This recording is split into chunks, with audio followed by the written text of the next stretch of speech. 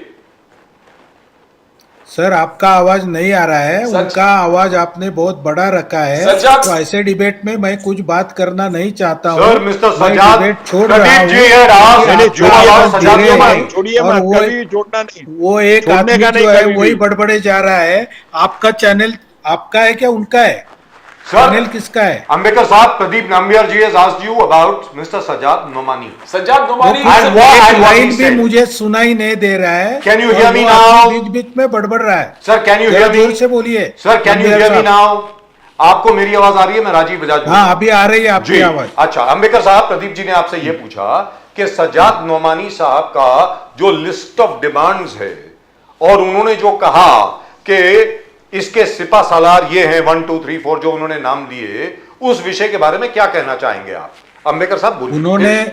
उन्होंने जो कुछ शर्तें रखी है, 17 डिमांड है उनकी। जी। वो सब डिमांड जो है वो टोटली इलीगल है, क्योंकि उन्होंने कहा है कि 2012 से जो दंगे हुए उसमें जो आरोपी बने थे उनको सबको माफी दी जाए। ये बहुत इलीगल बात है और वो हम नहीं होने देंगे, भले हम सत्ता में आए या न आए। ये कांग्रेस की जो विकृत मानसिकता है वो माइनॉरिटी अपीजमेंट की मानसिकता है और वोट के लिए ये लोग किसी भी स्तर पे जाने के लिए तैयार है। ये इस देश में हम नहीं होने देंगे और ऐसी कोई भी शर्त यदि ये मान्य करके वोट पाए हैं तो ये सत्ता में भी नहीं आ सकते हैं। मैं आपको लिख के देता हूं कि जनरल पब्लिक को इससे मान्यता नहीं है इसकी। जी, तो आपके मुताबिक इसकी वजह से जे बाकी जितनी जो सो कॉल्ड सेक्युलर पार्टीज हैं उनको बहुत घाटा होने वाला है, कहने का मतलब ये हुआ। अंबेडकर साहब। हाँ एक मिनट है सर, एक जी जी, हाँ, बोलो। जी, मुकेश हो- मुकेश होई- गांधी होई- साहब, व्हाट इज द होई- बिग बेनिफिट फॉर सज्जाद हो- नोमानी जी का जो डिमांड था? क्या कांग्रेस ने कहा कि हमने एक्सेप्ट नहीं किया? बीजेपी और महायुति ने इस चीज का बड़ा बवाल कर दिया। हमने कोई एक्सेप्ट नहीं किया कि आरएसएस को बैन करो, जो मुस्लिम एक्यूज है रॉयट्स में उसको फ्री कर दो, बरी कर दो। ये कोई डिमांड एक्सेप्ट नहीं किया था गांधी साहब, आपने इसको। सर सॉरी, मुझे पार्टी से फोन आया, मुझे All right, sir. urgently Thank you जाना very है। much. Thank you. Sorry, All the sir. best, sir. Sorry. God bless Thank you, sir, and all the best for 23rd. Thank Yes, you. thank you, sir. Thank you very much. जी, मुकेश गांधी साहब, गांधी आप साहब बताएं। बोलिए। हाँ बोलिए sir. Mukesh Gandhi साहब, सज्जाद नोमानी साहब एक शख्स हैं, उलेमा काउंसिल के कुछ हैं, उन्होंने कोई लिस्ट ऑफ डिमांड्स रखी थी और ये कहा था उसमें बहुत बहुत डिमांड्स हैं उसमें। आपके मुताबिक क्या आपको यानी अजीत दादा पवार एनसीपी को, बीजेपी को और एकनाथ शिंदे की शिवसेना को उससे क्या काफी फायदा होने वाला है? बोले सर। सर फायदा तो क्या होगा, जो हिंदू मुसलमान भाई भाई बन के रहते हैं उनको बंटवाने का काम मुसलमान के लीडर कर रहे हैं। और जो प्रकार से हिंदुस्तान में रह करके जब मोदी जी इतना मुसलमान लोगों का, मेरे भाइयों का इतना ध्यान रखते हैं, उनको पूरा हक देते हैं, पूरा डिस्ट्रीब्यूशन करते हैं, फिर भी बेवजह नए नए मुद्दे जो ये 12 डिमांड 13 डिमांड जो भी डिमांडें खड़ी की है उन्होंने, वो डिमांड गलत है। इससे हिंदुओं के अंदर न होते हुए भी एक द्वेष की भावना आती है कि ये क्यों कांग्रेस इनको इतनी पुष्टि दे रही है, क्यों उद्धव ठाकरे। लेकिन कांग्रेस ने मना कर दिया ना सर, कांग्रेस ने तो कहा कि वी डोंट एग्री। कांग्रेस ने तो कहा वी डोंट एग्री। कांग्रेस ने तो ये कहा जी, हमें मान्य नहीं है। कांग्रेस ने कहा मान्य नहीं है। हाँ बिल्कुल, साफ तौर पे कहा कि ये अच्छा है। बिल्कुल वाहियात डिमांड है। ये मतलब ये अपनी तरफ से बोल रहे हैं, हमने कभी कभी नहीं बोला ऐसा कांग्रेस ने कहा। नहीं, कांग्रेस ने ऐसा नहीं कहा, पर कांग्रेस ने उसको कहा ही नहीं ना कि भाई आप क्यों हमारे नाम पे चिट्ठी फाड़ते हो। जब वो डिमांड करने के बाद में कहते हैं कि कांग्रेस और शरद पवार जी ने भी एक ही वाक्य कहा कि उनकी डिमांड है हम बाद में देखेंगे। उद्धव ठाकरे ने कहा कि उनके अपने प्रश्न है तो उन्होंने प्रस्तुत किए, उसके बारे में हम सोचेंगे। तो और नाना पटोले तो कहता ही है कि मुसलमानों के फायदे के लिए जो भी काम करना होगा वो हम करेंगे। तो एक प्रकार की ये अनुमति तो दे रहे हैं भैया, अनुमति तो दे ये रहे हैं। अनुमति- अरशद आजमी साहब आप बताएं, अरशद आजमी साहब बताएं, सज्जाद नोमानी साहब के साहब बारे में। मैं पहले मेरी सुनिए, एक रिक्वेस्ट रहेगी मेरी। बोलिए बोलिए सर प्लीज। ये जो बात मैं जब आपसे करूंगा तो स्क्रीन पे सभी लोगों को मौजूद रहने दीजिए। जी बोलिए सर बोलिए। मैं ये पूछ रहा हूं कि वो जो डिमांड का जो लेटर है, क्या आप उसकी डिमांड्स को एक बार दोहरा सकते हैं? ये किससे पूछ रहे सर? मुझसे पूछ रहे? आपसे पूछ रहा हूं साहब, बजाज साहब आपसे पूछ रहा जी, शहजाद नुमानी हूं। साहब जो ने आप 17 आपने डिमांड कहा करी है। कि नुमानी साहब ने एक डिमांड लेटर दिया था जी कांग्रेस को, जी, सिर्फ उसमें क्या डिमांड है? जी, उसमें सेलेंट फीचर्स ये है कि आरएसएस को बैन कीजिए और ठीक है। हमारे जो एकदम अजीज जो लीडर्स हैं वो शरद पवार जी है, जो अजीज सिपाही है वोट जिहाद के वो उद्धव बाला साहब ठाकरे हैं, नाना पाटोले जी है अजीज सिपाही, बीजेपी को जिसने मदद किया लोकसभा इलेक्शन में, वो उन चीज को उनको कैसे उनका हुक्का पानी बंद उनका हो। हुक्का पानी आप बंद कीजिए। ये तो ना अलग एक अलग मिनट चीज। सर, एक मिनट, मेरे क्वेश्चन की आपने जवाब दिया, ये लेटर में लिखा हुआ है? नहीं, लेटर में नहीं लिखा सर, मगर वो वीडियो खुद- में। आप बोल रहे हैं लेटर दिया है, वो आप खुद बोल रहे हैं बयान भी आरएसएस किए, पे बैन सज्जाद होना नवानी साहब ने चाहिए, खुद बयान भी किए थे। आरएसएस पर बैन होना चाहिए, ये किसी लेटर में लिख के दिया है? उनका अजीज सिपाही वगैरह बाइट है हमारे नहीं, पास, मेरी बाइट बात है सुनिए ना उनका। साहब, कौन किसी को क्या बुलाता है ये उसका व्यक्तिगत मामला है। उन्होंने लेटर में ये लिख कर दिया है आरएसएस पर बैन होना चाहिए। जो 12 डिमांड दी है उसमें लिख के दिया है। एक मिनट भाई साहब, एक मिनट, मैं आपसे भी सवाल ऐसा मैं पूरा करूंगा। पूरा क्या ये पूरा लिखा हुआ देखिए, है आरएसएस पर बैन होना चाहिए? आपने हाँ पढ़ा जी, है वो मराठी लेटर? चैनल, वो कांग्रेस ने मराठी शायद उस चीज चैनलों को के हाईलाइट ऊपर नहीं ये किया कि लेटर ये का प्रदीप जी, एक मिनट, मैं क्या उर्दू बोल और रहा हूं कि हिंदी ये के लेटर पर जो ट्रांसलेशन में डिमांड आया लिखी था। है, क्या आपने अपने खुद आपने पढ़ा है इसको? अब नोमानी जी लेटर ने हेड ना के तो नहीं ऊपर बोला कि तीन ये अरे भाई साहब जरा एक मिनट चुप किया रहिए है। ना। आपने प्रदीप जी, आपने वो डिमांड पढ़ी है लेटर पर? नहीं, नाना पाटोले जी इनकार नहीं किया ना 17 डिमांड का। साहब मैं सिंपल सवाल कर रहा हूं, मैं छोटा हाँ। आदमी हूं, सिंपल सवाल कर रहा हूं कि ये लेटर पे जो डिमांड आपने बताया, ये सर किसी ओरिजिनल पे लेटर आपने हैज पढ़ा नॉट है? Been seen. जो ओरिजिनल लेटर है उनकी वो देखी नहीं गई है। हाँ? जो ओरिजिनल लेटर है, जो चिट्ठी उन्होंने लिखी है, हाँ, हाँ। वो देखी नहीं गई है। सिर्फ उसकी जो रिपोर्ट आई है वो देखी गई है, नंबर एक। और जो सजाद नुमानी चिट्ठी साहब नहीं के देखा वीडियो ना हैं, आपने, वो ये सुने गए झूठा और देखे प्रोपेगेंडा गए। है। जी, अब आप बोलिए सर। ये सुनिए मेरी बात, ये बोलिए सर। मोदी मीडिया का फैलाया हुआ झूठा प्रोपेगेंडा है जी, और ये सिर्फ बेबुनियाद बातें हैं। ऐसी कोई डिमांड सज्जाद मौलाना साहब ने लिखत में किसी से नहीं की है। जी, और दूसरी ये बात है, उन्होंने जो कुछ भी लोगों के नाम दिए, महाविकास आघाड़ी का समर्थन किया, समर्थन उनको दिया, उसको आप वोट जिहाद, मैं सवाल करना चाहता हूं आप तीनों लोगों से कि जिहाद के वर्ड, जो जिहाद वर्ड है, उसके क्या मीनिंग होते हैं, मुझे जरा सा बता दीजिए। वो देवेंद्र फडणवीस जी के परिभाषा है, अगर वोट जिहाद होगा तो देवेंद्र धर्म फडणवीस युद्ध जी होगा। कोई इंडियन स्कॉलर थोड़ी ना है। ना आप ही बता दीजिए फिर जिहाद का असली मैं मतलब। बोल रहा हूं स्ट्रगल, उसकी मीनिंग है स्ट्रगल। Struggle, that's right. जिहाद को अंग्रेजी में स्ट्रगल बोलते हैं। जी, ये कहां से आया भैया? जिहाद का मतलब कोई लड़ाई नहीं है, कोई तोप चलाना, बंदूक चलाना मतलब जिहाद नहीं है। और सिर्फ जिहाद स्ट्रगल नहीं है सर। अपनी सुनिए साहब, मेरी बात सुन लीजिए। जी बोलिए। जिहाद की मीनिंग है अपने लिए अपनी लाइफ को बेहतर ट्रैक पे ले जाने का स्ट्रगल। क्या बुरा है ये? क्या एक आदमी अपनी लाइफ को अच्छा बनाने के लिए स्ट्रगल नहीं कर सकता? मेरे अंदर कोई कमी है, मैं उसको दूर करने के लिए स्ट्रगल करता हूं, उसको जिहाद बोलते हैं। जी, ये तो लव फडणवीस साहब लव कब से जिहाद, इंडियन स्कॉलर हो हिंदू गए? लड़कियों को फंसाने का वो लव जिहाद नहीं तो क्या है?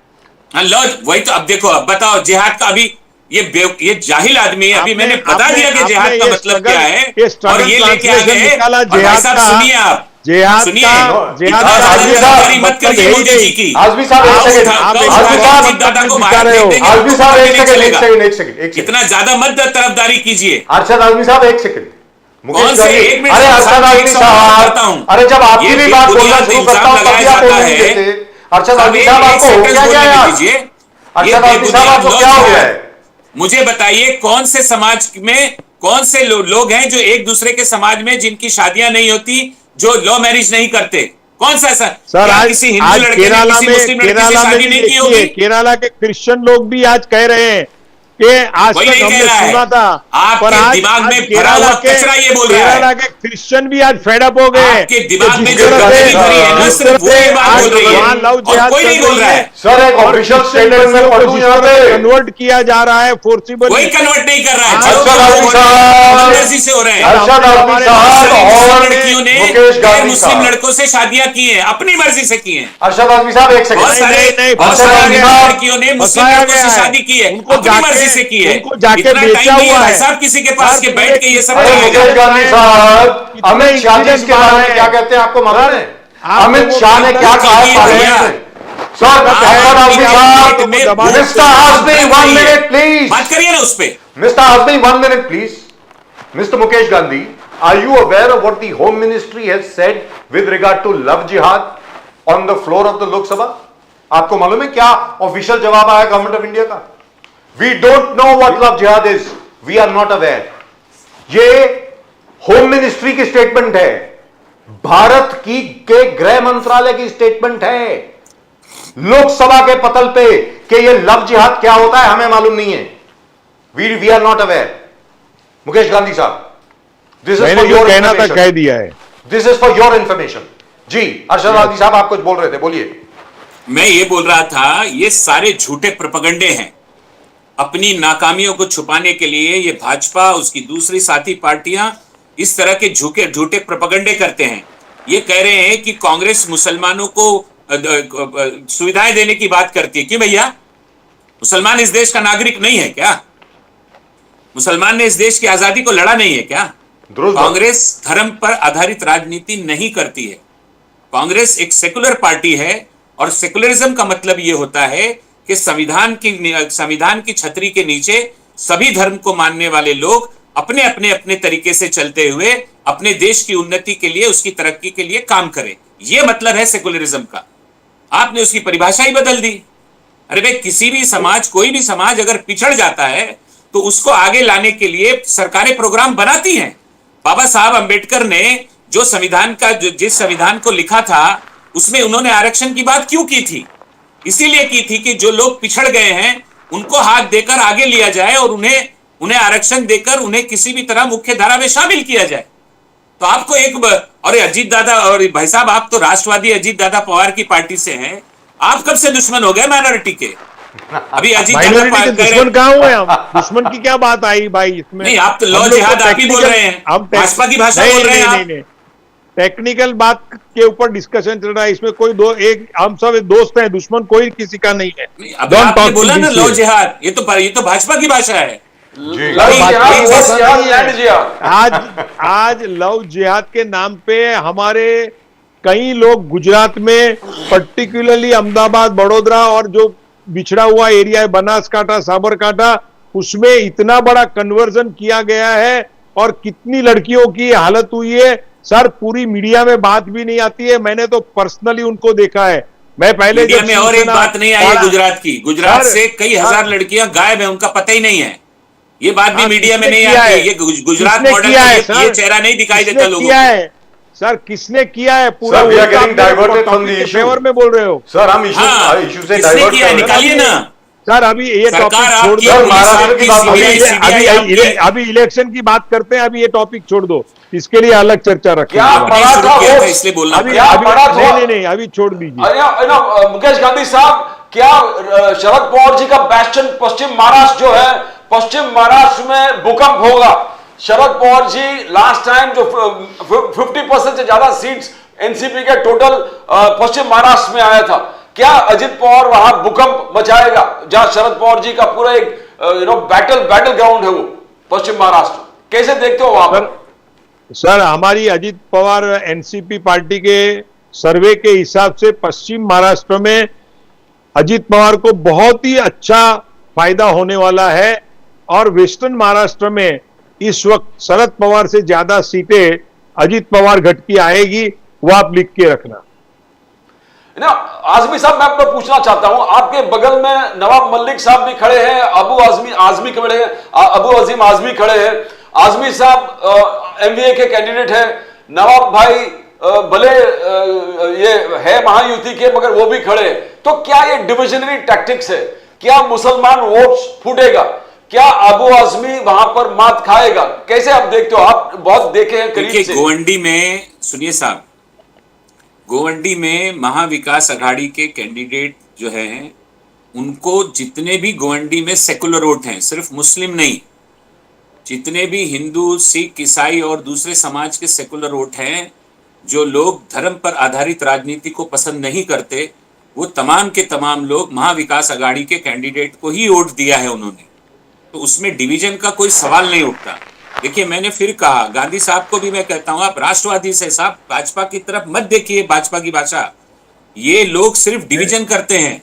आप ये बताइए कि देश पूरे 100% लोगों की बात करिए, कोई डिवीजन नहीं हो रहा है वोट का। महाविकास अघाड़ी के जितने भी कैंडिडेट थे, सभी लोगों को, इस मुंबई शहर में रहने वाले उन तमाम लोगों ने जो रोज जिंदगी में कुआं खोदते हैं और पानी पीते हैं, अपनी जिंदगी को बेहतर बनाने के लिए महाविकास अघाड़ी ने जो जो सुविधाएं देने का अपने मैनिफेस्टो में ऐलान किया है, उनकी तरफ उन्होंने नजर उठा के उम्मीद से देख रहे हैं और उन्होंने महाविकास अघाड़ी को वोट दिया है। मैक्सिमम सीटें मुंबई शहर में महाविकास अघाड़ी जीत रही है। जी, फैंटास्टिक। नो, गांधी साहब, I want to know from you, ये farmers issue is a big issue. ये फार्मर्स इशू क्या महायुति को बहुत ठेस पहुंचाएगा? सोयाबीन हो गया, कॉटन फार्मर्स हो गए, अनियन फार्मर्स हो गए, शुगर केन फार्मर्स हो गए, तो क्या किसानों को लग रहा है कि महायुति ने उनको न्याय नहीं दिया? भले आप कहते हैं कि 1 रुपये क्रॉप इंश्योरेंस हमने दिया, 125 इरिगेशन प्रोजेक्ट हमने कर दिया, मिलता नहीं है सर। अलग अलग प्रकार के क्राइसिस में फार्मर्स को मदद की आपने, पीएम किसान सम्मान आप बढ़ाने वाले बात कर रहे हो, फिर भी क्या आप इफेक्ट हो जाएंगे? ये फार्मर्स को अपने साइड में लेके आने में क्या आप कामयाब हो गए गांधी साहब? नहीं, फार्मर्स को लेके के सोयाबीन के प्राइस के बारे में 15% का उनका जो डिमांड था वो गवर्नमेंट ने क्लियर किया हुआ है, और आज 5,000 का तो रेट 4,900 के हिसाब से तो कोई रेट उनको मिल रहा है। और गवर्नमेंट ने कहा है कि हमारा ये 15% का जितना भी क्रॉप का जो है वो पहले 12% पे था उनका मॉइस्चर के ऊपर, उसका 15% है, वो 15% करके भी हम वो पूरा एक्सेप्ट करते हैं। आज जब कांग्रेस बोल रही है कि हम 7,000 देंगे, खड़से जी बोलते हैं, अरे पर भैया आप कर्नाटक में तो 3,500 रुपया देते हो सोयाबीन का, और वहां प्राइस बढ़ा के दिया नहीं है। यहाँ 5,000 तो गवर्नमेंट ऑलरेडी दे रही है, और ज्यादा देने का बात किया है, और 12% से लेके 15% तक करेंगे तो 7,500-8 हजार रुपया का भाव हो जाता है सरकार को पेमेंट करने का, टेक्निकली देखेंगे तो इतनी सोयाबीन के अंदर फेवर की है, शुगर केन के प्रोडक्ट के ऊपर भी उनको इतनी फेवर की है, अनियन के अंदर भी की है। पर किसान लोगों का क्या होता है कि हमको थोड़ा भी नुकसान गया तो आज का आज उसका रिवॉर्ड दे दो, कोई सरकार उसको दे नहीं सकती है। रिवॉर्ड देने का भी एक प्रोसेस होता है, और वो प्रोसेस के मुताबिक आज तक मेरे हिसाब से 2.5 साल में शिंदे, अजित पवार और देवेंद्र फडणवीस की सरकार ने किसानों को जो सहाय की है, मदद की है, इट इज अ फैंटास्टिक की हुई है, और हर किसानों के प्रॉब्लमों को सॉल्व किया हुआ है। लेकिन गांधी साहब, छोटी सी बात है सर, सोयाबीन की आपने बात करी सर, एक सेकंड, सोयाबीन की आपने बात करी ना, प्रॉब्लम क्या है कि अभी एमएसपी जो मिल रही है ना, ये सुनने वाली बात है। आजमी साहब जरा आप भी सुने, अरशद आजमी साहब आप भी सुने जी जी। क्या है कि 4,892 रुपये अभी मिल रहा है। प्रधानमंत्री जी ने अनाउंसमेंट करी कि हम लोग 6,000 रुपये देंगे सोयाबीन का, 6,000 रुपये देंगे, ये प्रधानमंत्री जी ने अनाउंसमेंट करी। अब प्रॉब्लम क्या है कि वो 6,000 रुपये कब आएंगे, कहाँ आएंगे, किसी को मालूम नहीं है। अब इसकी जो लागत आती है सर, वो आती है 7,500 रुपये सोयाबीन की, और वो उस लागत को किस तरीके से किसान पूरा करेगा? अब उसमें प्रॉब्लम क्या हो रही है मुकेश गांधी साहब? We are importing soybean oil from other countries, we are importing palm oil from other countries, Malaysia से, इधर से, उधर से, हर जगह से, which are alternative to soybean. तो मेरा ये कहना है कि हमें अपने फार्मर्स को देखभाल करना चाहिए ना sir. Why are we allowing these imports to destroy our farmers? क्योंकि महाराष्ट्र में, जो प्रदीप जी ने सवाल पूछा था, पूरा सवाल सुनने सर, उसके बाद आप बोले। महाराष्ट्र में जो आज की तारीख में क्राइसिस है, भले जो मर्जी जीते, आप जीते या आजमी साहब जीते, प्रॉब्लम वही रहने वाली है। आज की तारीख में कपास, सोयाबीन, कांदा, ये 3 चीजें जो हैं, इन्होंने किसानों की कमर तोड़ दी है सर। अब इस विषय के बारे में आप क्या कहना चाहते हैं, बोलिए। नहीं सर, आपकी बात एकदम सही है, उसमें कोई मेरा दो राह नहीं है, अलग राह नहीं करता हूं। क्या है, किसानों की प्रॉब्लम को time to time Modi government और शिंदे गवर्नमेंट उसको टैकल करने का प्रयत्न कर रही है, और वो प्रयत्न में उनको मदद करने का काम कर रही है। बीच में एग्रीकल्चर मिनिस्टर ने भी यहां तक कहा था कि आज से 3.5 महीने पहले कि हमारा जितना पाम ऑयल का और जितना भी इंपोर्ट ऑफ द ऑयल जो चल रहा है, वो धीरे धीरे हम लोग एकदम डिक्रीज लेवल पे, 0 लेवल पे लाना चाहते हैं, और उसके लिए हमको यहाँ के फार्मरों को जो भी सुविधा देनी चाहिए और उनके ट्रेडर्स को भी, उनके जो कंजम्पशन को जो मार्केट में लाते हैं, उनको सारी सुविधा देके पूरी उनकी गवर्नमेंट की बॉडी और एग्रीकल्चरल जितने भी जो मंडल है उनको मिला करके एक योजना भी उन्होंने एग्रीकल्चर मिनिस्टर ने रखी हुई है और उसके ऊपर काम भी चल रहा है। तो ये प्रॉब्लम तो सॉल्व होगा और हर प्रॉब्लम को सॉल्व करने की दानत जो है ना, नियत जो है ना, वो मोदी सरकार में और हमारे फडणवीस, अजीत पवार और अजीत पवार तो पूरे जानकार है ये पूरे एग्रीकल्चर के बारे में, उनके तो पास सर पूरे उन्होंने फैक्ट्स फिगर थे और फिर हर काम प्राइस के इतनी लिए वो कम क्यों कर दी? करते हैं। सर आपको भी मालूम है मुकेश गांधी साहब, पता नहीं आपको याद है कि नहीं है, इस पे हमारा पहले भी डिस्कशन हो चुका है।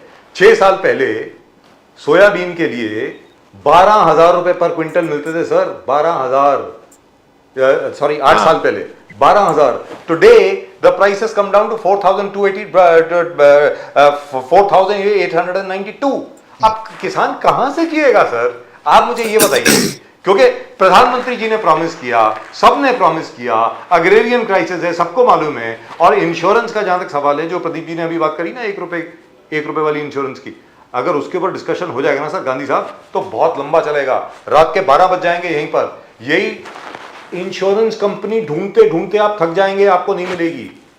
मैं बोल रहा हूं आपको, जो 1 रुपए की जो बीमा योजना जो है, यहीं पर बैठ करके किसानों ने हमको बताया है कि दे डोंट गेट इट। 6-6, 7-7 महीने लग जाते हैं लोगों को सर, तब तक आदमी क्या करेगा? आत्महत्या नहीं करेगा तो क्या करेगा गांधी साहब, ये बताइए ना आप मुझे। तो नहीं, अगर जी हाँ तो उसका सॉल्यूशन तो गवर्नमेंट को, आज कोई भी हमारी गवर्नमेंट होगी या किसी भी गवर्नमेंट आएगी, उनको सॉल्यूशन तो लाना ही पड़ेगा। दुरुस्त बात। खाली बातों से, राशन से, भाषण से राशन नहीं मिलता। Correct, absolutely correct. तो आजमी साहब आप ये बताएं, जो फार्मर क्राइसिस है, जो प्रदीप जी ने बात करी, किसान अभी जो है इतनी तकलीफ में है सर, मतलब ये समस्या जो है पिछले 20 साल से चल रही है, कोई नई समस्या नहीं है। किसानों की आत्महत्या की समस्या कोई नई बात नहीं है। मैं उम्मीद करता हूं कि जो भी सरकार आएगी, ये बहुत अनपॉपुलर सब्जेक्ट है, हमारे मुंबई के लोग किसानों के बारे में जानना भी नहीं चाहते, लेकिन फिर भी मैं जिद पकड़ के इसके बारे में बात करता हूं सर। वो मैं अप्रिशिएट करता हूं, आपका अप्रोच एकदम सही है। तो आजमी साहब आप ये बताएं, आपकी भी सरकार आएगी, मैं उम्मीद करता हूं कि किसानों के लिए वास्तविकता में दिल से कुछ करेंगे आप। अरशद आजमी साहब प्लीज बोलें। जी देखिए, ऐसा है ना कि हमने तो ये बात पहले भी कही और पहले इसका मुद्दा भी उठाया था। महाराष्ट्र अध्यक्ष नाना पटोले जी ने इसी बात पर भारतीय जनता पार्टी से वो बाहर निकल कर आए थे कि जो जीएसटी लगती है, जो प्रोडक्ट के ऊपर जो जीएसटी है जी, उसमें हिस्सेदारी किसानों की भी होनी चाहिए, क्योंकि जितने निर्माता हैं अपने प्रोडक्ट के ऊपर जीएसटी लेते हैं, तो जो अनाज, जो चीजें किसान पैदा करता है उस पर जो जीएसटी लगती है उसका हिस्सेदार किसान भी होना चाहिए। इसी मुद्दे पर नाना पटोले जी ने भारतीय जनता पार्टी की लोकसभा सदस्यता से इस्तीफा दिया था। दूसरी एक बात, अभी जो आप सोयाबीन का जिक्र कर रहे थे, जी, मैं देखिए ये बात एकदम सही है कि चाहे जो भी सरकार आए, चाहे हमारी सरकार आए, चाहे महायुति की सरकार आए, इस समस्या को बहुत संजीदगी से लेना ही पड़ेगा और किसानों के हक में जितने भी जितने भी बोझ हैं वो सरकार को उठाना पड़ेगा, तब जाके किसान जो है वो सही पटरी पर आ पाएगा। उद्धव जी की सरकार बनी थी तो उन्होंने आते ही 2 लाख के करीब कर्जे किसानों के माफ कर दिए थे, पहले ही कैबिनेट में माफ कर दिए थे, लेकिन उन्होंने खुद इस बात को स्वीकार किया था कि सिर्फ कर्ज माफ कर देने से किसानों की समस्याओं का समाधान नहीं होगा, बल्कि उसकी सही तरीके से उसके लिए कोई रास्ता बनाना पड़ेगा। जैसे सोयाबीन का जिक्र आपने किया, सोयाबीन देखिए 2 तरह की सोयाबीन है, एक जो सोयाबीन का जो तेल हम लोग खाते हैं वो है, और एक बीट सोयाबीन ऐसे कुछ नाम होता है। जी। जो हम जिस सोयाबीन को इस्तेमाल करते हैं, जो यहाँ का किसान बोता है, वो 1 एकड़ में 5 कुंटल होती है, और एक सोयाबीन बाहर से जिसका तेल इंपोर्ट किया जाता है, बीट सोयाबीन ऐसा कुछ उसका नाम है, वो 1 एकड़ में 25 कुंटल पैदा होती है। क्या बात तो कितना फर्क होगा ना, 1 एकड़ में आप 1 एकड़ में 5 कुंटल जो निकाल रहे हैं उसके दाम में, और 1 एकड़ में 25 कुंटल जो निकल रही है उसके दाम में बहुत फर्क होगा। वो उसका तेल इंपोर्ट किया जाता है जो यहाँ सस्ता होता है, और जो हमारे किसान बोते हैं, चूंकि वो बीट सोयाबीन पर हमारे यहाँ बोने पर पाबंदी है, तो हमारे जो किसान बोते हैं वो 1 एकड़ में 5 कुंटल निकलती है, उसका तेल महंगा होता है। तो या तो आप उस इंपोर्ट को बंद कर दीजिए, या तो फिर आप उसको बोने के लिए, उसकी काश्तकारी के लिए यहाँ के किसानों को परमिशन दे दीजिए, जरूर। उसका समाधान हो सकता है। एक अप्रिशिएट योर चीज का पॉइंट, अप्रिशिएट। एक चीज का और मैं जिक्र करता हूं, संतरा भी बहुत बड़ी तादाद में, देखिए नागपुर के इतराफ के जितने इलाके हैं वहां जी, पर पैदा जी, किया जी, जाता जी, है। जी। अचानक जो है 50-60 रुपए से एक्साइज ड्यूटी बढ़ाकर सरकार ने 106 रुपया कर दी। बांग्लादेश सबसे ज्यादा एक्सपोर्ट होता है संतरा, उस ड्यूटी को वहां ने उन्होंने बढ़ा दिया, वहां एक्सपोर्ट में उसकी मांग कम हो गई, संतरे का किसान भी खुदकुशी पर आ गया। तो बात सच है कि चाहे कोई भी सरकार हो, इस बात को कबूल करना पड़ेगा कि चाहे वो हमारी सरकार हो या महायुति सरकार हो, हर सरकार में किसानों की खुदकुशी पर रोक नहीं लग पाई, कम नहीं हो पाया। तो जो भी सरकार है उसको एक्सेप्ट करना पड़ेगा और किसानों के लिए एक अलग रास्ता बनाना ही पड़ेगा, तभी जाके इसका समाधान होगा। इसका इल्जाम हम एक दूसरे की सरकारों पर नहीं डाल सकते। अर्जुन आदमी साहब, एक बहुत इंपॉर्टेंट चीज है, क्या एक बहुत बड़ा फैक्टर है आने वाले एमवीए के जीत में। अमित शाह जी ने 2 मुद्दे उठाए थे। एक था कि मैं डंके के चोट पर कहता हूं कि मुस्लिम रिजर्वेशन किसी भी हालत में नहीं होगा, और मैं डंके पे चोट पे यह कहता हूं कि वक्फ बोर्ड रिफॉर्म्स होगा। तो ये क्या, ये बहुत बड़ा फैक्टर है कि जितने मुस्लिम वोट्स है वो एक पोलराइज होके कांग्रेस यानी एमवीए के साथ आ जाएगा और फेवरेबल रिजल्ट्स हो जाएगा एमवीए का। How do you see examine, दोनों स्टेटमेंट को कैसे एग्जामिन करते हो आप? देखिए साहब, पहले तो मैं एक बात ये बोलता हूं कि जो भाजपा के लोग वोट जिहाद और ये सब जो नारा लगा रहे हैं, आप रोज इस मुल्क में महाराष्ट्र हो या मुंबई हो या पूरा देश हो, आप रोज उस समाज के लिए रोड़े खड़े कर रहे हैं। रोज आप कोई ना कोई नया बिल लाकर उसको परेशान कर रहे हैं, रोज आप उसकी बेइज्जती कर रहे हैं, उसे पाकिस्तानी बता रहे हैं, उसे आतंकवादी बता रहे हैं, और फिर आप उम्मीद कर रहे हैं कि आपको वोट भी चाहिए। अरे भैया, आप इज्जत से मांगिए ना, मान सम्मान दीजिए, उसने भी इस देश को कुर्बानी दी है ना, आप मान सम्मान दीजिए, आपको भी वोट दे देगा, क्यों नहीं वोट देगा। लेकिन क्या है कि आप रोज उसे नीचा दिखाना, रोज उसको इस तरह के, सुप्रीम कोर्ट से बड़े तो नहीं है अमित शाह, और सुप्रीम कोर्ट में बैठे हुए जजों से ज्यादा ज्ञानी भी नहीं है। जब सुप्रीम कोर्ट ने यह कहा कि इस 5% रिजर्वेशन जो है इस समाज को मिलना चाहिए, सच्चर कमेटी और कई कमेटियों ने यह रिपोर्ट बनाई कि भैया इनकी हालत इतनी खराब हो गई है कि आज देश में सबसे नीचे पायदान पर ये खड़े हैं, तो इनको रिजर्वेशन का अधिकार मिलना चाहिए, और सुप्रीम कोर्ट ने उस पर मोहर भी लगा दी। अब ये जाकर महाराष्ट्र में भाषण कर रहे हैं कि चाहे कुछ हो जाए, चाहे कुछ हो जाए नहीं मिलेगा, चाहे कुछ हो जाए नहीं मिलेगा। मराठा समाज रिजर्वेशन मांग रहा है, मराठा समाज को रिजर्वेशन मिलना चाहिए, सभी लोग बोल रहे हैं। लेकिन आज आप देखिए मराठा समाज में, आप आईएएस और आईपीएस की आप खाली तादाद देख लीजिए, 29-30% मराठा समाज के लोग हैं, आधे से ज्यादा आईएएस और आईपीएस है। मुस्लिम समाज में कितने हैं? 0। 78% मुस्लिम समाज जो है वो जाता है तालीम लेने के लिए, प्राइमरी तालीम से शुरुआत करता है 78% मुसलमान, लेकिन हायर एजुकेशन बीए ग्रेजुएशन तक जाते जाते उसका परसेंट रह जाता है सिर्फ 2.2%। इस मुल्क में सिर्फ महाराष्ट्र के अंदर 1.5 करोड़ मुसलमान, 1 करोड़ 50 लाख मुसलमान रहते हैं, उसमें 60% यानी 80 लाख मुसलमानों की हालत यह है कि वो गरीबी रेखा से नीचे रहते हैं। उनकी एक दिन की आमदनी सिर्फ 55 रुपया है, यानी सिर्फ वो एक दिन में 55 रुपया कमाते हैं। बताइए, एक दिन में 55 रुपया कमाकर वो अपने घर का राशन भर सकते हैं, अपने बच्चों को खाना खिला सकते हैं। अरे भैया, आप दुश्मनी की बात कर रहे हैं कि नहीं देंगे, नहीं देंगे। अगर इस देश का संविधान चलेगा, इस देश के संविधान को मान्यता अगर भाजपा देगी, तो संविधान यह कहता है कि इस मुल्क में रहने वाले तमाम पिछड़े लोगों को जो मुख्य धारा से दूर हट गए हैं या पिछड़ गए हैं, उन्हें संविधान आरक्षण देने का प्रस्ताव रखता है और उन्हें देना चाहिए। तो आप चिल्लाइए मत दीजिए, मत दीजिए, ठीक है भाई, आपकी सत्ता है, मत दीजिए। तो अगर कोई पार्टी ये कहती है कि नहीं हम देंगे, तो वो जिहाद है। जस्टिस ये बेसर पैर की बातें साहब। सर इस मुल्क की आजादी में मैं एक आखिरी वो करूंगा साहब, एक आखिरी करूंगा, थोड़ा सा सुन लीजिए। इस मुल्क की आजादी में इस मुल्क में रहने वाले मुसलमानों ने भरपूर योगदान दिया है। हमारे पास आज भी हमको कहा गया कि पाकिस्तान चले जाओ, लेकिन हम नहीं गए। भाई साहब, कोई भीख और खैरात नहीं मांग रहे हैं, अगर मांग रहे हैं तो अपना अधिकार मांग रहे हैं, और संविधान हर आदमी को, हर भारतीय को अधिकार देने के लिए ये बात को निश्चित करता है कि उसका अधिकार उसे मिलना चाहिए। दुरुस्त बात। अच्छा मुकेश गांधी साहब, justice Ranganath commission, justice Ranganath Mishra commission, which was after the Sachar commission, Sachar committee report आई, उसके बाद justice Ranganath Mishra commission report आई। वो हाँ। लोकसभा के पटल पर रखी गई। सर उसमें तो रिकमेंडेशन है कि 10% मिलना चाहिए मुस्लिम्स को और 5% मिलना चाहिए बाकी माइनॉरिटीज को, जिसमें जैन्स भी आ गए, बुद्धिस्ट भी आ गए, क्रिश्चियंस भी आ गए, सिख्स भी आ गए। तो सर खैर सिखों को तो नहीं चाहिए, हम तो बोलते हैं हमें तो चाहिए नहीं, वो अलग बात है। लेकिन मैं आपसे जानना चाह रहा हूं सर, वो तो 10% की बात कर रहे थे, अभी तो सिर्फ 5% की बात हो रही है। तो मेरा ये कहना है अगर बाकी सब लोगों को, हाँ और एक और चीज which is very important, the same justice Ranganath Mishra commission report which is a very detailed report on the status of minorities in the country.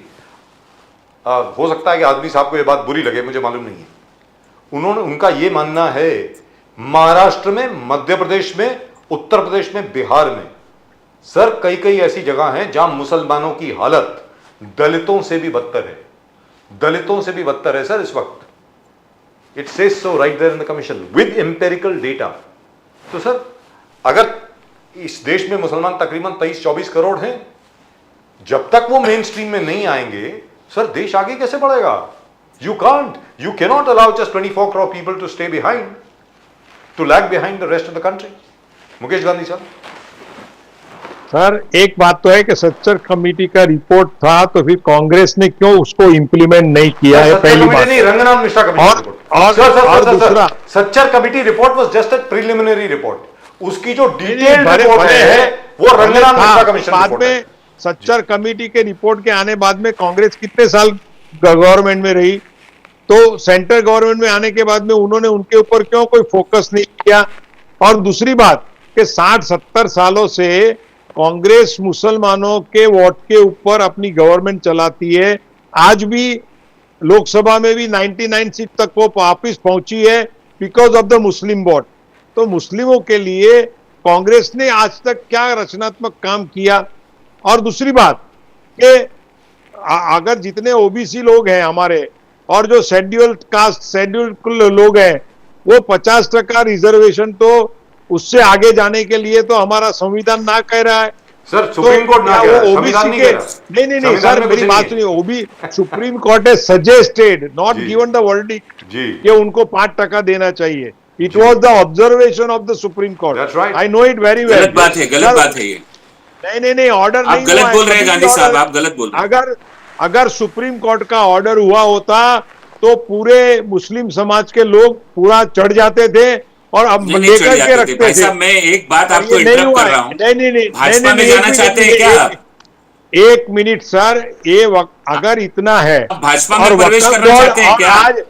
आज वक्फ बोर्ड के पास 9 लाख एकड़ जमीन है, इतना करोड़ों रुपया का फंड है, तो वो अपने मुसलमान समाज के लिए, मैंने लास्ट टाइम भी ये टॉपिक उठाया था कि अपने मुस्लिम जो गरीब लोग हैं उनके लिए क्या रचनात्मक काम करते हैं, कितनी कॉलेज बनाई, कितनी उन्होंने हॉस्पिटल्स बनाई, कितने चैरिटी ट्रस्ट खड़े किए। आज मेरे कितने मुसलमान मेरे भाई लोग हैं, मेरे बहन लोग हैं, वो कहते हैं कि हमको हमारे मुस्लिम नेताओं के पास से या धर्मगुरुओं के पास से हमको मदद तक नहीं मिलती है, और हमको हिंदू ट्रस्टों में जाकर के, मंदिरों के पास जाकर के, सिद्धि विनायक मंदिर से, महालक्ष्मी मंदिर से, मुम्मा देवी के मंदिर से, अपना यहाँ साउथ के टेम्पल से, तिरुपति से, यहां से ट्रस्टों के पैसे लेकर के आकर के मुसलमान अपना हौसला चलाते हैं, घर का काम चलाते हैं, बीमारियों में, तकलीफों में। आज मदरसा में भी हमारा सिद्धि विनायक मंदिर का पैसा जाता है, तो फिर मुस्लिम पैसा गया कहां? मुस्लिम समाज के बड़े लोग अपने तो आप क्या मुस्लिम करेंगे? समाज उसके लिए वक्फ बोर्ड को खत्म कर देंगे? तो मुसलमानों को ही सोचना चाहिए ना, आप जैसे नेताओं को सोचना चाहिए और तो अपने मैं क्या बोल मुस्लिम रहा हूँ, उसके लीडरों लिए को आप कहना वक्फ बोर्ड को ही चाहिए। खत्म कर देंगे? हाँ, क्या आप खत्म क्या कर करेंगे? देंगे? वक्फ बोर्ड को खत्म कर देंगे? वक्फ बोर्ड को खत्म करने की बात मोदी जी ने कभी कही नहीं है। उन्होंने कहा है कि वक्फ बोर्ड के अंदर जो कुछ भी है उसके ऊपर संशोधन करने की बात की है। सर, आप मुसलमान ग्रुप जो है ना हमारे हिंदुस्तान में, जो लीडर चला रहे हैं ना, वो सब बातों को भड़का के बात करते हैं। आज आप है आज ना, आप टीवी सुनिए पे आज गांधी आप साहब, मेरी बात सुनिए। आप ये सब जो टीवी आज चैनल बोल रहे हैं पे ना, एक मिनट जितनी बातें सुनिए। आप बोल रहे हैं, एक मिनट सुनिए। आप अजीत सर, दादा टीवी को जाके चैनल पे- बताइए कि मैंने ये बोला है, देखो आपको पार्टी में रखते हैं हाँ, क्या? मैं 1-to-1 बात करूंगा उसको, उसमें क्या हो गया? आप जाकर सर, उनको बोलिए कि हाँ, मैंने हाँ, ये तो सब उसमें बात क्या बोला हो है, गया? आपको अरे पार्टी से निकाल देंगे अजीत देखिए दादा पवार। देखिए, अरे अरे निकाल देंगे तो हमारे लिए पूरी दुनिया बड़ी है। आप भाजपा ऐसी में बात जाना मत चाहते हैं सोचिए आप, मुझे लग रहा है। सर। हम सच बोलने वाले आदमी है। आप पहले अपना जवाब तो भाई देते साहब नहीं मेरी है। बात सुनिए ना, ये वक्फ बोर्ड का मेरी पैसा, बात सुनिए, अपनी फिक्र करिए, मुसलमानों की अपनी पार्टी की समृद्धि का फिक्र पैसा, करिए। वो मुसलमानों को देते नहीं है आप लोग। और बाद में उल्टी बात करते लेकिन हो। सर ऐसा और है दूसरी मुकेश बात, गांधी साहब, ये हिंदू मुकेश गांधी साहब, आपकी मुसलमानों बात का आ कोई गई। झगड़ा है ही सर, नहीं हर एक हमारे हर एक बस से करो ना साहब, बस बहुत हो हर गया, एक से हिंदू झगड़ा झगड़ा मुस्लिम आपकी आपने बात इलेक्शन पैदा खत्म हो कर रहे गया, हो, रोज का रोज। इलेक्शन आप सर, खत्म रोज हो सर, गया रोज सर, साहब, नए हिंदू नए मुस्लिम फतवे बहुत आ हो रहे गया। हैं हिंदुस्तान में। सर फिलहाल और ओबीसी का गांधी कोटा साहब, में से आपसे एक निकाल के पॉलिटिकल सवाल मुसलमानों है। को रिजर्वेशन कैसा देंगे? सर नहीं राजनीतिक देंगे, सवाल है ओबीसी आपसे। का बेचारे हैरान हो अरे जाएंगे। सर पॉलिटिकल सवाल है आपसे मुकेश गांधी साहब, उसके बाद में फिर अब आखिर में जाऊंगा आजमी साहब के पास। पहले इस सवाल का जवाब दे दें। सर जो अभी हमें जो इंडिकेशन मिल रही है उसके हिसाब से तो अजीत दादा पवार की हालत जो बड़ी खस्ता है, very frankly he is not in a good position. और यह सुनने में आया है कि चुनाव के बाद अजीत दादा कहां जाएंगे? क्या वापस शरद पवार साहब की शरण में जाएंगे सर मुकेश गांधी साहब?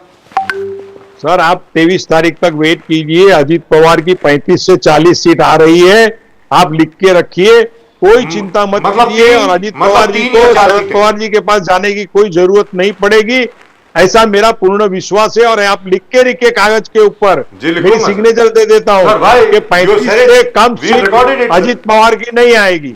सर 35 से 40 आप बोल रहे हैं अजीत दादा पवार की सीटें, very good, wonderful. Ajit Pawar की 35 से 40 सीट आ रही है। अरे सर क्या बात और है। यूपी गवर्नमेंट पूरी जीत रही है। इसका मतलब 225 सीट आ गई। हाँ जी। महायुति की 225 सीट आएंगी अगर अजीत दादा पवार की 35 से 40 आ रही अजीत है। दादा को out of मिला 49. के 160-70 के बीच में यूपी गवर्नमेंट की सारी सीट क्या आएगी। बात है उसमें साहब, से wonderful. जो 170 सीट है उसमें से 35 सीट मिनिमम अजीत पवार की आएगी। क्या बात है सर। अरशद आजमी साहब, हाँ 100%। अरशद जी। आजमी साहब बारामती में भी जीत के आएंगे। Wonderful sir. We will congratulate you on the 23rd if that happens. Yes, sir. We will Yes, congratulate sir. you. Yes, sir. We shall congratulate you anyway. Arshad Azmi साहब, यस यस। अरशद आजमी साहब, जी मुझको ऐसा लग रहा है, लोग कह रहे हैं ना कि भाई कांटे की टक्कर है, यू नो हंग असेंबली होगी, मुझको ऐसा नहीं लगता है। और वो हंग असेंबली वगैरह के वक्त अब गए। मुझे ऐसा लगता है कि वन साइडेड होगा रिजल्ट, या तो आपके फेवर में जाएगा या महायुति के फेवर में जाएगा। आपको क्या लग रहा है कि एमवीए कितनी 180 सीट क्रॉस करेगी, 190, 200 कितनी, क्या लग रहा है सर आपको?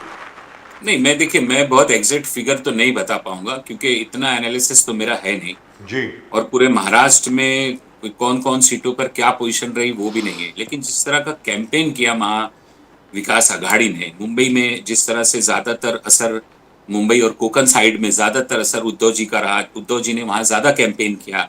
विदर्भ में जो है नाना पटोले जी और कांग्रेस के दूसरे बड़े सीनियर लीडरों ने ज्यादा कैंपेन किया। मराठवाड़ा में पवार साहब ने ज्यादा कैंपेन किया। तो देखिए, यहाँ सभी जो हमारे बड़े बड़े लीडर थे, सबकी अच्छी अपील रही लोगों के बीच में। जैसे मराठवाड़ा और वहां पर किसानों के मुद्दे को लेकर कांग्रेस और राष्ट्रवादी ने अच्छा कैंपेन किया। उसी तरह मुंबई और कोकण साइड में जो शिंदे सेना है, उसको जो लेकर एक मुद्दा था, जो गद्दारी का मुद्दा था, उद्धव ठाकरे साहब के साथ जिस तरह का व्यवहार उनकी पार्टी के 40 एमएलएज ने किया, उसको लेके जो आक्रोश था, खास तौर से वो मुंबई और कोकण के पूरे बेल्ट में ज्यादा था, और भी जगहों पर था, पर यहाँ ज्यादा था। तो ये तीनों बेल्ट में जो है ना, कांग्रेस और राष्ट्रवादी शरद पवार जी की और उद्धव ठाकरे जी की शिवसेना ने बहुत मजबूती से हर एक सीट के ऊपर बहुत मजबूती से फाइट की है। तो हमें इस बात का एकदम आंकड़ा तो मेरे जैसे मतलब मुझे बताना मुश्किल है, लेकिन ये है कि कंफर्टेबल मेजॉरिटी के साथ महाविकास आघाड़ी सरकार बनाएगी। क्या बात है साहब। Thank you gentleman, thank you very much. Mukesh Gandhi साहब, बहुत बहुत धन्यवाद आपका। अरशद आजमी साहब, आपका भी बहुत बहुत धन्यवाद। थैंक यू सो मच, आप दोनों हमारे शो में आए, उसके लिए आपका बहुत बहुत शुक्रिया। भारत माता की जय, जय हिंद। Thank you. नमस्कार नमस्कार नमस्कार। नाइस जय meeting Hind. But nobody's talked about Raj Thakre, even we didn't talk about that. yes he's going to be a big factor I hope, I hope Raj Thakre wins a few seats. I hope he gets about 5 or 10 seats. That'd be really wonderful. I really and truly hope that happens. But in any event, have we got the latest voter turnout? I don't think the figure's been released as yet. I think it will probably be released by Yes. about 11. yes But all the same, it's not been very, very encouraging. Even in the Lok Sabha elections, it was just about 61%. I think it's going to be about the same. Even this time तो 60% के करीब होगा। तो लग ऐसा रहा था कि मुंबई का जो आक्रोश है, जो उत्साह है मुंबई में, उससे तो ये लग रहा था कि Mumbai will touch about 60%, but it hasn't even crossed 50%, which is rather sad. Right, that's just about it. So voting is over. We've all voted. ये देख लीजिए साहब, उंगली में दोबारा दिखा रहा हूँ आपको। प्रदीप जी आप ही दिखा Yes, दीजिए, बिल्कुल। उंगली दिखा दीजिए We साहब। voted. हम We voted. पूरे ऑफिस ने भी वोट किया, सब लोगों ने वोट किया सब। तो और मुझे बड़ा आश्चर्य हुआ कि जो पोलिंग बूथ हमारा है सर, वहाँ पे तो लाइन ही नहीं थी। आपने खुद मुझको बताया कि आप भी गए, सीधा अंदर गए। Probably 7:45 को गए in the morning, so I was probably sir हम comfortably. सर मैं तो शाम को गया हूँ, मैं तो 4:45 बजे गया हूँ, तब भी कोई लाइन नहीं थी। मतलब अजीब व गरीब मसला है ये तो। खैर जो भी है, अब तो वोटिंग खत्म हो गई साहब, और अब रिजल्ट आएगा 23 तारीख को।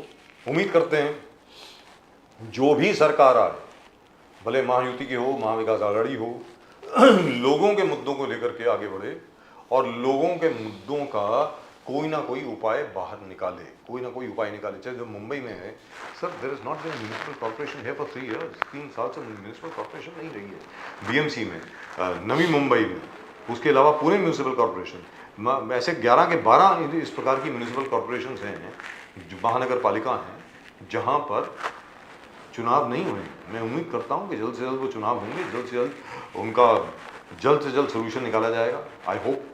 I know, so Prime Minister Modi has probably shown that the local bodies, the biggest local bodies, can run without the corporators. Right, but let me tell you very frankly, our friend Mr. Bhushan Gagrani has been doing a wonderful job. ऐसी बात नहीं, बहुत अच्छा काम कर रहा है। But of that we'll talk about some other time. हाँ, आप लोग जरा घंटी बजा रहे थे, दोबारा बजा दीजिए, बजाइए।